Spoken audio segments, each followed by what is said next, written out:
guys. Okay, so today I want to talk about fasting intuitively as a woman. So in my last IF video, I kind of pridefully dismissed Dr. Mindy. And as I've been more and more understanding fasting and intuitively being in my body as a woman who's still cycling, I'm still getting my period. Um, I have decided to alter that comment a bit. And so in this video, I want to share my experience with fasting and also just some of Dr. Mindy's suggestions on how to alter your fast based on your cycle and why. Okay, so I have been intermittent fasting for 2 months now, and I learned a lot about my body. I think that when we fast, we really become in sync and intuitive with our cycle and what our body needs and when. And so I'm very, very thankful that I did Jen Stevens' 28-day start and I just ignored my cycle. I just pretended I was a man, if you want to say it that way, and I just followed her guidance. And so I started out with like a 8-hour fast or a 18-hour fast. I went to a 19-hour fast. I went to a 20-hour fast, and and I was allowing my body to become metabolically flexible, like I talked about in my last video about IF. But now here I am, having gone through 2 cycles of my period, and I've noticed some things. And this is going to be a little bit of a TMI video, but just bear with me. It'll be okay. So what I noticed, first of all, is that my follicular phase is getting longer. And since we are trying to conceive, that's a very, very good thing because the follicular phase is based on your egg developing, and you want a long enough follicular phase, which is like once you stop bleeding up until ovulation, to be nice and long and healthy so that your egg and the corpus luteum, I don't think it's called that in the beginning phase, but develop. Then you have your ovulatory phase, which is the day that you start, like the way I look at it is kind of like when you start seeing fertility signs, if you know what I mean. I don't really want to get into TMI, but like women, there's like a shift. My Creighton instructor told me it's kind of like you're driving around the city and then all of a sudden you're like in the city. And for those days, things are different. Things are more easy. I'm trying not to be TMI, but if you guys need me to be explicit, I can, but I'm going to keep it PG for now. And then you ovulate. And so I always get middle schmerz, which is like that ovulation pain. It's very distinct. It goes from one side to the other. Like this month, like I'm literally ovulating right now. And like this morning, it was just like, boom, very painful right side.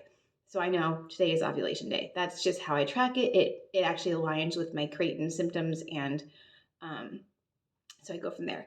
And so, and then you have, after you ovulate, then you're in your luteal phase, and that's typically 13 to 14 days, and it's pretty standard.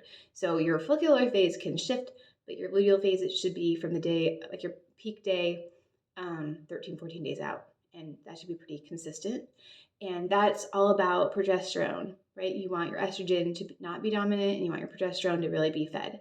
So what I noticed is while my follicular phase is getting healthier, and I've been doing like one 36-hour fast, I've been doing longer. Fasting's easier, like pretty much from the time you stop bleeding up until you start getting your fertile signs, which can be pretty short for some people, but it's about a week. You can do a lot of good fasting in there, and it's easy. Like I did a 36-hour fast on cycle day 7, and it was just like it was no big deal. But then, like yesterday, for example, I started eating at 11 a.m. I think I've been fasting, I don't know how long I've been fasting for, but I ended up having like an 8-hour window. So I did like a 16-8. And like I really needed the nourishment because I was ovulating today. And so when we get to our other side of the cycle, Dr. Mindy will say that after you ovulate for about 4 days, you can power fast. You can do the 36-hour fast. You can focus more on a ketogenic diet if you want to. This isn't about food, but you can do those longer fasts. Your hormones are lower again, and it helps clear out the estrogen. And so it's a great thing to do to prepare for as your progesterone rises to support the lining and possible conception. And so I think this is the part that I'm going to be adjusting a bit and becoming really intuitive, because she would say that from day 20 of your cycle forward, you cannot fast. I'm going to say, for at least for myself, I'm going to be very intuitive about when I open my eating window, and if it's going to be an 8 or 9 hour or 10-hour eating window, that's fine. That's still fasting. So Jen Stevens is like, this is a lifestyle, it's not a diet. And so I don't want to say, even if I ate for like 16 hours and only fasted for 8, that's still fasting. Like, we all fast at night. So you are fasting already in some capacity. It's just like, are you fasting long enough to make that metabolic switch over to ketosis? And her argument is that when you are in those last 8 days of your cycle, you may not want to actually get into ketosis. It may be uncomfortable. It may be counterintuitive, counterproductive regarding progesterone. And so I was going to say that, like, I noticed, like, last cycle, I had a lot of brown bleeding before I entered into my cycle. And if you have brown bleeding, spotting, or bleeding before your cycle, that means your progesterone's low. And then if you have like a purple, like heavy period with like lots of clotting in the beginning, usually it will go into red, right? But the beginning, how it starts, if it starts out heavy and purple and like clotty, that can mean you're estrogen dominant. So I actually have symptoms of both, which means I need to do some care for my body. And I know my nutrition could be better. I know my vitamin intake can be better. And I know that I can be a little bit more gentle with my fasting. And so I think that um, while I would never tell a woman that you can't fast, and I don't think Dr. Mindy is either. I think as I've read the book again, I'm like, okay, now that I'm like in this like fasting lifestyle, and I've been in the community for 2 months and like really kind of understanding the mindset. Like I said, I'm thankful that I did the initial push to get me where I am now, and now I can kind of come back and be like, okay, what does it look like to live cyclically? What does it look like to fast cyclically?